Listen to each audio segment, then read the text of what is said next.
আজকে আমি লোট্টা মাছ দিয়ে নতুনভাবে একটা রান্না রাঁধবো। যে যার ভালো লাগবে সে দেখবেন, যার ভালো লাগবে না সে দয়া করে স্কিপ করবেন বা যে কোনো মন্তব্য করবেন না। তো এখানে আমি প্রথমে তো লোট্টা মাছগুলোকে সুন্দর করে হলুদ আর লবণ দিয়ে ধুয়ে নিয়েছি। এখানে দিয়ে দিয়েছি কি কি দিচ্ছি অবশ্যই আপনারা দেখতেছেন। তবে আমি এই রান্নাটা প্রথমবার করেছি, প্রথমবার করে এটার প্ল্যান হয়ে গেছি। আমি যেটা আমার মাথায় আসে সেটাই আপনাদের সাথে একটু শেয়ার করি, কারণ আমরা তো প্রতিনিয়ত তরকারি প্রতিনিয়ত বাজারে যেটা আছে সেটাই, নিত্য নতুন কোনো তরকারি নেই।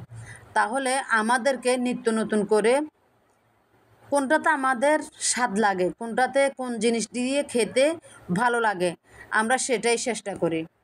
তো আমি অনেক দিন তো আমরা এমনি লইট্টা মাছ ভুনা খেয়েছি, তাই না? তো লইট্টা মাছ ভুনাটাতে এটাও একবার যদি ভালো লাগে খেয়ে দেখবেন।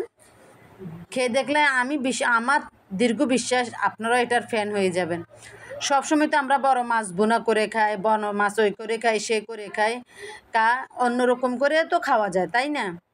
তো আমি এখানে যা যা প্রয়োজনীয় আমি সাধারণভাবে সব কিছু দিয়েছি, যা আমার হাতের নাগালে ছিল। একটু হালকা একটু জিরা বাটা দিয়েছি, আর রসুন, মরিচ, হলুদ, পেঁয়াজ, এটার সাথে একটু কাঁচা তেল ঢেলে সুন্দর করে এগুলোকে মাখিয়ে নিছি। তো এটা মাখানোর দেখাতে বোঝা যাচ্ছে যে এটা মনে হচ্ছে যে এখনই রান্না হয়ে গেছে, খেতে মনে হয় যে অনেক স্বাদ হবে। আসলেও খেতে কিন্তু অনেক স্বাদ হয়েছিল। আমি বাড়িয়ে বলছি না, আপনারা আমার রান্নাটা ফলো করে এভাবে রান্না করে খেয়ে আমাকে অবশ্যই জানাবেন। তবে আমি আজকে তরকারিটা একটু জাল বাড়াই দিছি, কেন জানেন?